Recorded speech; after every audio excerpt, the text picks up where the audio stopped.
दोस्तों नमस्कार। दोस्तों, हम जब कबीर जी के दोहे पढ़ते हैं या सुनते हैं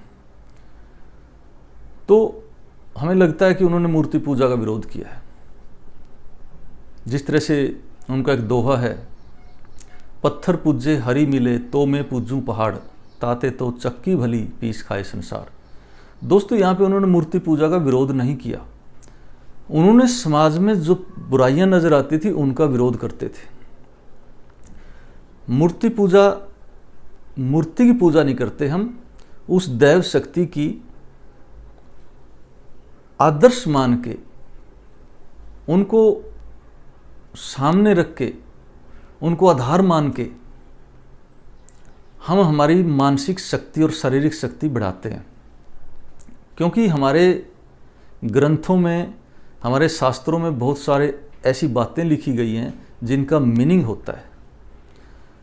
हमारे ग्रंथों में, शास्त्रों में पूजा का, ज्योत जलाकर मेडिटेशन का वर्णन आता है। और मेडिटेशन से हमारी शारीरिक मानसिक क्रियाएं बनी रहती हैं।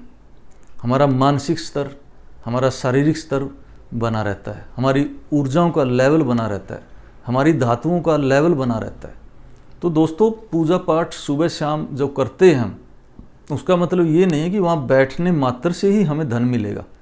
क्योंकि आखिर में इंसान का एक मकसद और ध्येय धन के इर्द गिर्द घूमता है। क्योंकि पैसे के बिना न खा सकते, न उड़ सकते, न पहन सकते, वो ज़रूरी है।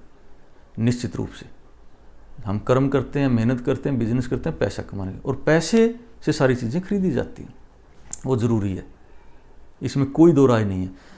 लेकिन कबीर जी ने हमें कुरीतियों से दूर रखने के लिए, बुराइयों को हटाने के लिए ये वाक्य कहा है कि पत्थर पूजे हरी मिले तो मैं पूजूं पहाड़, ताते तो चक्की भली पीस खाए संसार। उनका कहना ये था कि सिर्फ और सिर्फ पूजा में बैठ के, सारा दिन बैठ के और कुछ ना करें तो इससे तुम्हें कुछ नहीं हासिल होने वाला, इससे कुछ हासिल नहीं होगा।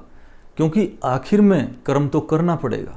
इसलिए उन्होंने चक्की शब्द जोड़ा है, ताते तो चक्की भली फीस खाए संसार। यानी कि जिस तरह से एक चक्की घुमा घुमा के आटा तैयार करके हम सबके लिए हम खाने का प्रबंध करते हैं, इसीलिए कहा गया है कि कर्म तो निश्चित रूप से करना पड़ेगा और इंसान को कर्म करना चाहिए। पूजा पाठ के भरोसे बैठ के पूजा पाठ से ही सब कुछ मिलेगा, ये गलत धारणा निकाल देनी चाहिए। पूजा पाठ अभिन्न अंग हैं हमारे जीवन के, अगर हम करना चाहें तो। और हमें शारीरिक क्रियाओं को एक्टिवेट रखने के लिए वो निश्चित है, वो योगी क्रियाएं हैं, वो मेडिटेशन है, वो ध्यान है। और ध्यान लगाने से हमारी आत्मिक शक्ति बढ़ती है, हमारी कार्य करने की शक्ति बढ़ती है, हमारी सोचने की शक्ति बढ़ती है। उसके लिए वो ठीक है। जब हमारी वो शक्तियाँ बढ़ेंगी तो फिर हमें कर्म निश्चित रूप से करना पड़ेगा और फल कर्म का मिलेगा। तो दोस्तों, मूर्ति पूजा का विरोध नहीं। जो बड़े बड़े संत हुए हैं, जो महात्मा हुए हैं, उनके भाव नहीं समझ पाते हम। भाव समझने चाहिए। मूर्ति, उनका कहने का अर्थ है कि सारा दिन पूजा करने के बजाय कर्म भी हमें करना चाहिए, और कर्म के बिना कुछ नहीं है। इसलिए दोस्तों, ये बातें मिथ्या हैं कि कबीर जी ने मूर्ति पूजा का विरोध किया था। विरोध नहीं किया था। उन्होंने उदाहरण स्वरूप उसको पंडितों को सचेत करने के लिए एक संदेश दिया था कि सिर्फ मूर्ति पूजा के लिए ही प्रेरित ना करें, कर्म के लिए भी प्रेरित करें। कर्म भी जरूरी है और कर्म सबसे बड़ी ज़रूरत है इंसान की।